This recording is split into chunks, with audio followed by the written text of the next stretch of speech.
সন্ধ্যা। প্রতিদিন বদলে যাওয়া এই বিশ্বে নীরবে রচিত হচ্ছে নতুন ইতিহাস। কোথাও সংঘাত, কোথাও সমঝোতা, কোথাও সম্ভাবনার আলো। ইরান যুক্তরাষ্ট্রের নতুন উত্তাপ থেকে শুরু করে বিশ্বের প্রভাবশালী ব্যক্তিদের গোপন নথির রহস্য। চলতি সপ্তাহে বিশ্বজুড়ে যা কিছু আলোড়ন তুলেছে তার নেপথ্যের সত্য খুঁজতে আমরা তৈরি। দেশ, কূটনীতি আর ক্ষমতার আলিন্দে ঘটে যাওয়া আলোচিত সব ঘটনার চুলচেরা বিশ্লেষণে আপনাদের সবাইকে আমন্ত্রণ জানাচ্ছি আমাদের সাপ্তাহিক আয়োজন ওয়ার্ল্ড ইনসাইট।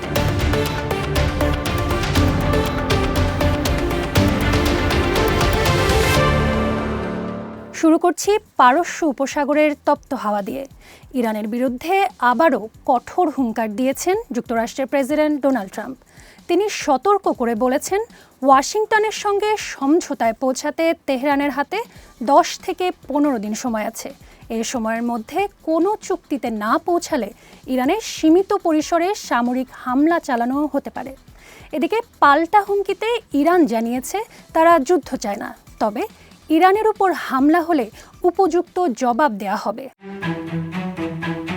ইরানের সঙ্গে পারমাণবিক আলোচনায় যুক্তরাষ্ট্র চুক্তিতে পৌঁছবে নাকি ইরানের সামরিক হামলা শুরু করবে তা দেখার জন্য সময়সীমা বেঁধে দিয়েছেন মার্কিন প্রেসিডেন্ট ডোনাল্ড ট্রাম্প। বৃহস্পতিবার ওয়াশিংটন ডিসিতে বোর্ড অব পিসের উদ্বোধনী সভায় দেয়া বক্তব্যে মার্কিন প্রেসিডেন্ট ডোনাল্ড ট্রাম্প বলেছেন, সম্ভবত আগামী 10 দিনের মধ্যে বিশ্ব দেখতে পাবে কি ঘটছে। ট্রাম্প প্রশাসনের কর্মকর্তারা জানিয়েছেন, মার্কিন সামরিক বাহিনী এ সপ্তাহ শেষে ইরানের হামলা চালানোর জন্য প্রস্তুত রয়েছে, তবে ট্রাম্প এখনও এ বিষয়ে চূড়ান্ত সিদ্ধান্ত নেননি। মধ্যপ্রাচ্যে সম্প্রতি কয়েকদিনে উল্লেখযোগ্য সংখ্যক মার্কিন যুদ্ধবিমান ও বিমানবাহী রণতরী মোতায়েন করে সামরিক শক্তি বাড়িয়েছে যুক্তরাষ্ট্র। এ নিয়ে ইরানের সঙ্গে উত্তেজনার মধ্যে দেশটির পারমাণবিক কর্মসূচি নিয়ে যুক্তরাষ্ট্রের আলোচনাও চলছে।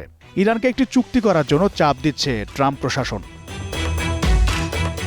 এই চাপ প্রয়োগের মধ্যেই ট্রাম্প এবার ইরানকে 10 দিনের মধ্যে একটি চুক্তি করা নয়তো সামরিক হামলার মুখে পড়ার আল্টিমেটাম দিলেন। এর আগে মঙ্গলবার সুইজারল্যান্ডের জেনেভায় যুক্তরাষ্ট্র ও ইরানের আলোচকরা 3.5 ঘণ্টা পরোক্ষ আলোচনা শেষে নিজেদের মধ্যে নোট আদান প্রদান করেন, তবে কোনো স্পষ্ট সমাধান ছাড়াই শেষ হয় আলোচনা।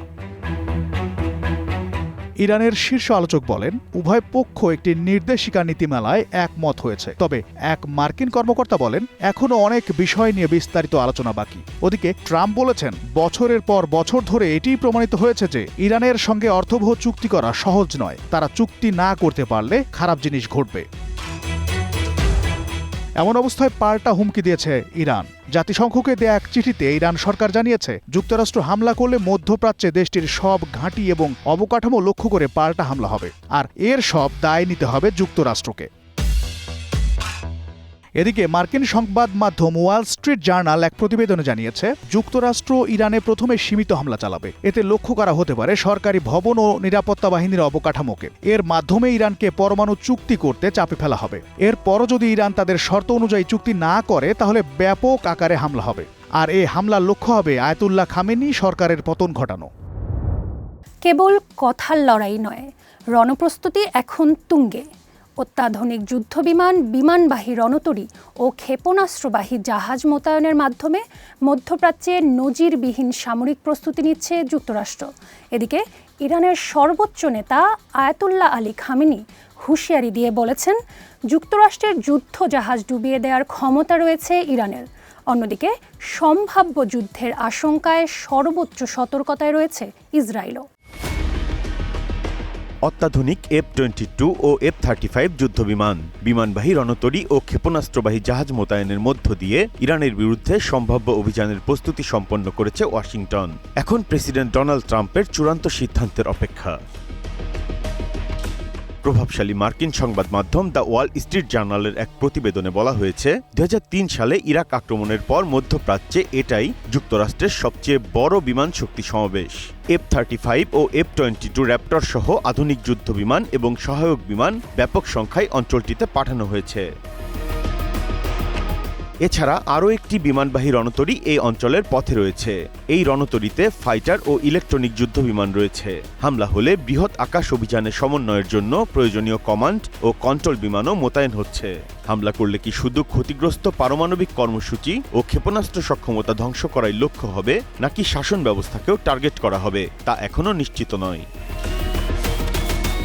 যুক্তরাষ্ট্রের সঙ্গে উত্তেজনা বৃদ্ধির প্রেক্ষিতে ইরানের সর্বোচ্চ নেতা আয়াতুল্লাহ আলী খামেনি দাবি করেছেন, যুক্তরাষ্ট্রের যুদ্ধজাহাজ ডুবিয়ে দেওয়ার ক্ষমতা আছে ইরানের। সামাজিক যোগাযোগ মাধ্যম এক্সে প্রকাশিত বার্তা ও পরে জনসম্মুখে দেয়া বক্তব্যে মার্কিন প্রশাসনের সামরিক শক্তিকে চ্যালেঞ্জ ছুড়ে দেন তিনি।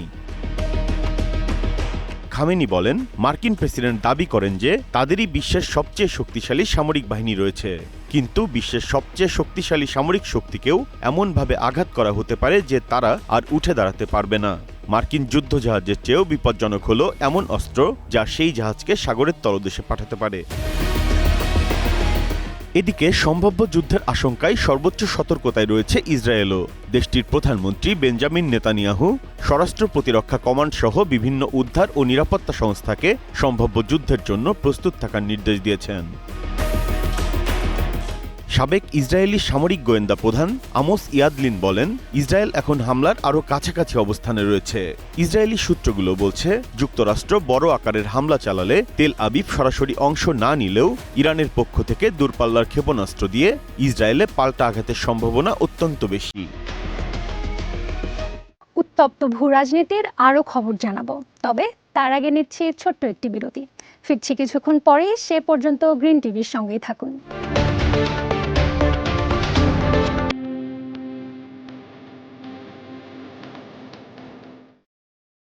বিরতির পর আবারও স্বাগত ওয়ার্ল্ড ইনসাইটে। নিজ দেশের বিচার বিভাগ বনাম ডোনাল্ড ট্রাম্প, লড়াইটা এবার বাণিজ্যে। বিশ্বের বিভিন্ন দেশের উপর প্রেসিডেন্ট ডোনাল্ড ট্রাম্প আরোপিত আমদানি শুল্ক অবৈধ ঘোষণা করেছেন যুক্তরাষ্ট্রের সুপ্রিম কোর্ট। এই ঘোষণাকে ভয়াবহ আখ্যা দিয়ে নতুন আইনে সব দেশের পণ্যে ফের 10% শুল্ক আরোপ করে বসেছে ডোনাল্ড ট্রাম্প। নতুন এই শুল্ক আজ থেকেই কার্যকর হয়েছে। তার বাণিজ্য নীতি প্রত্যাখ্যানকারী বিচারকদের মূর্খ বলেও সমালোচনা করেছে।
রায় প্রকাশের কয়েক ঘণ্টা পর হোয়াইট হাউসে এক সংবাদ সম্মেলনের শুরুতে ট্রাম্প বলেন, এই রায় ভয়াবহ, লজ্জাজনক। দেশের স্বার্থে সঠিক কাজটি করার সাহস দেখাতে পারেনি supreme court. And that's taking place. That's a lot of money coming into our country. So we're doing that, period. But we're immediately instituting the 10% provision, which we're allowed to do. And in the end, I think we'll take in more money than we've taken in before. Supreme কোর্টে বাতিল হয়ে যাওয়া শুল্কের বদলে তিনি নতুন 10% বৈশ্বিক শুল্ক আরোপ করেছেন। শুল্ক আরোপকে যুক্তরাষ্ট্রে বিনিয়োগ ও উৎপাদন বাড়াতে সহায়ক বলে দাবি করে তিনি আরও বলেন, অন্য আইন ব্যবহার করে শুল্ক আরোপ চালিয়ে যাবেন তিনি। ডিনারের টেবিলে বিশ্ব নেতারা, ব্যক্তিগত দ্বীপে প্রভাবশালীদের আনাগোনা, আর পর্দার আড়ালে এক অন্ধকার সাম্রাজ্য, মার্কিন ধনকুবের জেফ্রি এপিস্টেন, যার নাম শুনলে একসময় শ্রদ্ধায় মাথা নত হতো। আজ সেই নামই বিশ্ব রাজনীতির সবচেয়ে বড় কলঙ্ক। 2019 সালে কারাগারে তার রহস্যময় মৃত্যুর পরও থামেনি আলোচনা। সম্প্রতি মার্কিন বিচার বিভাগ থেকে প্রকাশিত ৩৫.৫ লাখ পৃষ্ঠার গোপন নথি উন্মোচন করেছে নতুন এক প্যান্ডোরা বক্স।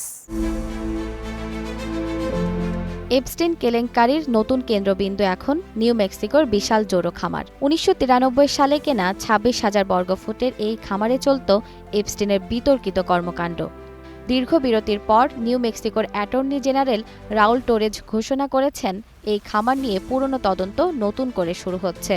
FBI যে তদন্ত ২০১৯ সালে বন্ধ করে দিয়েছিল, নতুন নথির সূত্র ধরে তা এখন আবারও টেবিলে। প্রশ্ন উঠেছে, ২০০৮ সালে দণ্ডিত হওয়ার পরও কেন তাকে নিউ মেক্সিকোতে যৌন অপরাধী হিসেবে তালিকাভুক্ত করা হয়নি? কোনো অদৃশ্য শক্তি কি তাকে ঢাল হয়ে বাঁচিয়েছিল?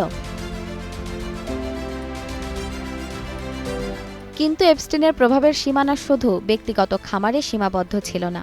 ITV নিউজের এক চাঞ্চল্যকর প্রতিবেদনে জানা গেছে, যুক্তরাষ্ট্রের প্রতিরক্ষা সদর দপ্তর পেন্টাগনের অত্যন্ত গুরুত্বপূর্ণ একটি ভবন কেনার প্রস্তাব দেওয়া হয়েছিল এই দণ্ডিত অপরাধীকে। প্রায় ৮৪,০০০ বর্গমিটারের এই কমপ্লেক্সটি পেন্টাগনের মাত্র ১ মাইল দূরে।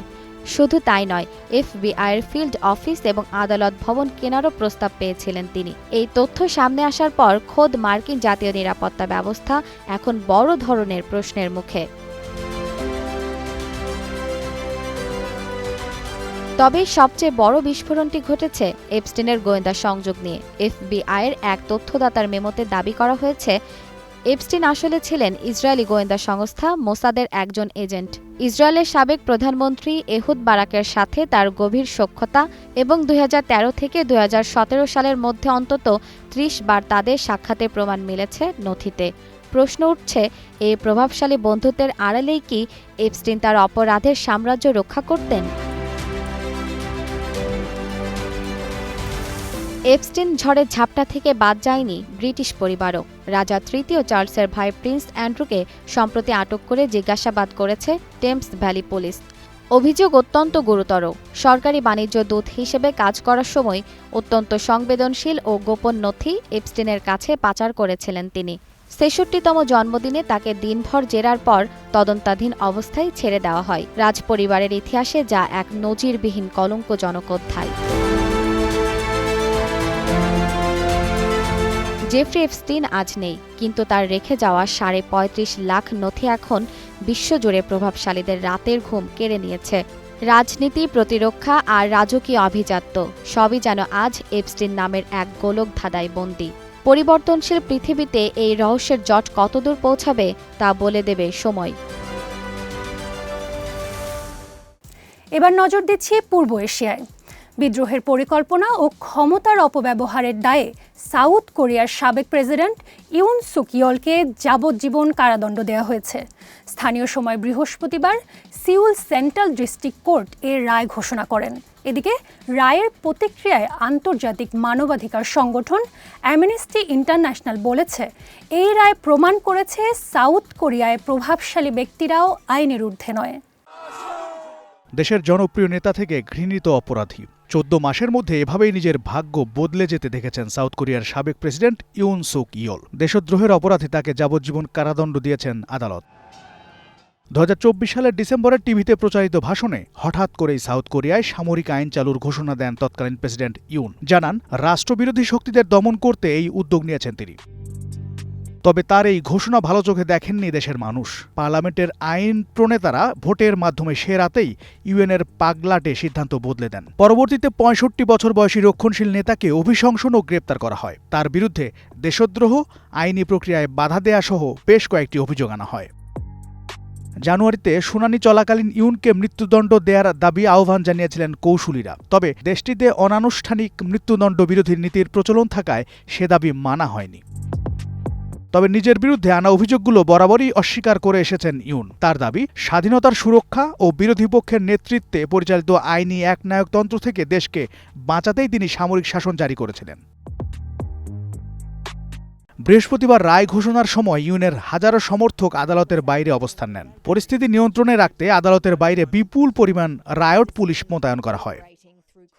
সিউলের কেন্দ্রীয় আদালতে দাঁড়িয়ে বিচারক জি গুই ইউয়েন বলেন, ইউনের বিরুদ্ধে অভিযোগ প্রমাণিত হয় তাকে যাবজ্জীবন কারাদণ্ড দেয়া হয়েছে। এর আগে ভিন্ন অপরাধে ৫ বছরের কারাদণ্ডও পেয়েছিলেন ইউন। সামরিক আইন জারির পর তাকে গ্রেপ্তারে বাধা দেয়া এবং সরকারি ক্ষমতা অপব্যবহারের অভিযোগে এই সাজা পেয়েছিলেন তিনি। এদিকে রায়কে স্বাগত জানিয়ে আন্তর্জাতিক মানবাধিকার সংস্থা অ্যামনেস্টি ইন্টারন্যাশনাল বলেছে, দক্ষিণ কোরিয়ার সাবেক প্রেসিডেন্ট ইউনের বিরুদ্ধে আদালতের রায় দোষীদের জবাবদিহিতা নিশ্চিত করার ক্ষেত্রে একটি গুরুত্বপূর্ণ পদক্ষেপ। যে দেশে বিচার পাওয়ার শেষ আশাটুকু কেড়ে নেওয়া হয়, সেখানে বেঁচে থাকা আর দণ্ড ভোগ করার মধ্যে তফাৎ থাকে খুব সামান্যই। আফগানিস্তানে তালেবান শাসনে নারীদের জীবন এখন এমনই এক অন্ধকার কানাগলিতে বন্দী। সম্প্রতি গোষ্ঠীটির সর্বোচ্চ নেতা হিবাতুল্লাহ আখুন্দজাদা স্বাক্ষরিত ৯০ পৃষ্ঠার এক নতুন দণ্ডবিধি জারি করা হয়েছে, যা দেশটিতে নারীদের উপর পারিবারিক সহিংসতাকে দিয়েছে নতুন এক বৈধতা। I said we are resolving all issue in the light of our Islamic rules. So that depends on what our rule say. আফগানিস্তানের বর্তমান শাসক গোষ্ঠী তালেবান নতুন দণ্ডবিধি জারি করেছে। নতুন এই আইনে বলা হয়েছে, স্বামী যদি স্ত্রী বা সন্তানের ওপর শারীরিক নির্যাতন চালান এবং তাতে যদি কোনো হাড় না ভাঙে বা গভীর ক্ষত সৃষ্টি না হয়, তবে সেটিকে আর অপরাধ হিসেবে গণ্য করা হবে না। এই একটি কলমের খোঁচায় ২০০৯ সালে প্রণীত নারীর বিরুদ্ধে সহিংসতা বিলোপ আইনটি পুরোপুরি বাতিল করে দিল তালেবান প্রশাসন। অর্থাৎ এখন থেকে ৪ দেয়ালের ভেতরে মারধর বা নির্যাতন আফগানিস্তানে কোনো আইনি অপরাধ নয়, বরং তা এক নিষ্ঠুর সামাজিক প্রথা হিসেবে স্বীকৃত। শুধু নারী অধিকার নয়, বিচারের পুরো কাঠামোকেই এক অদ্ভুত ও বৈষম্যমূলক স্তরে ভাগ করেছে তালেবান। সমাজকে বিন্যস্ত করা হয়েছে ৪টি ভাগে: ধর্মীয় পণ্ডিত, অভিজাত, মধ্যবিত্ত এবং নিম্নবিত্ত। এই ব্যবস্থা অপরাধের গুরুত্বের চেয়ে অপরাধীর সামাজিক পদমর্যাদায় হবে শাস্তির মাপকাঠি।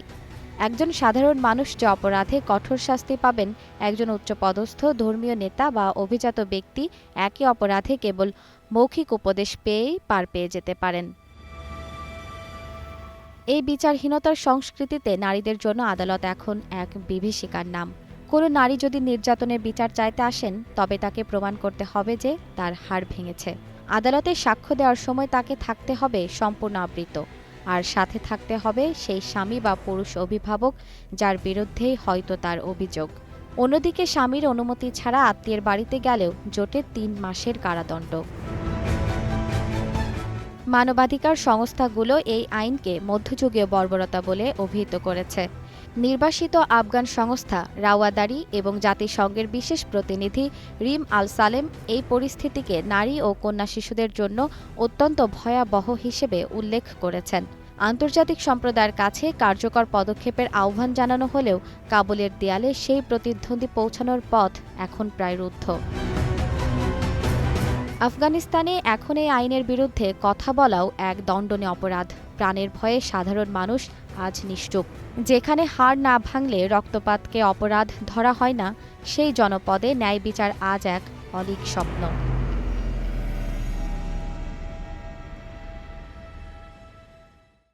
দর্শক, একটি শোক সংবাদ জানিয়ে শেষ করব আজকের অনুষ্ঠান। না ফেরার দেশে পাড়ি জমিয়েছেন প্রখ্যাত কথা সাহিত্যিক মণিশঙ্কর মুখার্জি। কোটি পাঠকের হৃদয়ে চিরকাল শঙ্কর নামেই বেঁচে থাকবেন তিনি। বার্ধক্যজনিত রোগে শুক্রবার দুপুরে কলকাতায় শেষ নিঃশ্বাস ত্যাগ করেন ৯৩ বছর বয়সী মণিশঙ্কর। দীর্ঘ সাহিত্য যাত্রার শেষে তিনি যেন নিঃশব্দেই চলে গেলেন, ঠিক যেমন তার গল্পের চরিত্রগুলো কখনো কখনো ভিড়ের মধ্যে হারিয়ে যায়। চৌরঙ্গী, সীমাবদ্ধ জন অরণ্য, কত অজানারে, এসব সৃষ্টির মধ্য দিয়ে তিনি লিখেছেন শহুরে জীবনের এক দীর্ঘ মহাকাব্য। তার চরিত্ররা আড়ম্বরহীন কিন্তু অমোচনীয়, সাধারণ অথচ গভীরভাবে মানবিক। প্রখ্যাত কথা সাহিত্যিক মণিশঙ্কর মুখার্জি। সাহিত্য জগতে তিনি শঙ্কর নামেই পরিচিত। নিজের এক উপন্যাসের শেষে শঙ্কর লিখেছিলেন, আমি এগিয়ে চললাম, অথচ আজ তিনি থেমে গেলেন। বার্ধক্যজনিত জটিলতা, মস্তিষ্কে টিউমার, সাম্প্রতিক দুর্ঘটনায় হাড় ভাঙা, সব মিলিয়ে শরীর ভেঙে পড়ছিল ধীরে ধীরে। তবু শেষ দিন পর্যন্ত তার স্মৃতি আর সৃষ্টির দীপ্তি ছিল অবিচল।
একটি ঘটনার রেশ কাটতে না কাটতেই সামনে আসে অন্য আরেকটি মোড়। ইতিহাস আমাদেরকে শেখায় আজকের আলোচিত খবরটি হয়তো আগামীর কোনো বড় পরিবর্তনের পূর্বাভাস। সপ্তাহ জুড়ে ঘটে যাওয়া আলোচিত ঘটনা ও এর বস্তুনিষ্ঠ বিশ্লেষণ দেখতে নিয়মিত চোখ রাখুন আমাদের সাপ্তাহিক আয়োজন ওয়ার্ল্ড ইনসাইটে। আগামী সপ্তাহে নতুন কোনো সমীকরণ আর রহস্যের সমাধান নিয়ে আবারও দেখা হবে। সে পর্যন্ত ভালো থাকুন।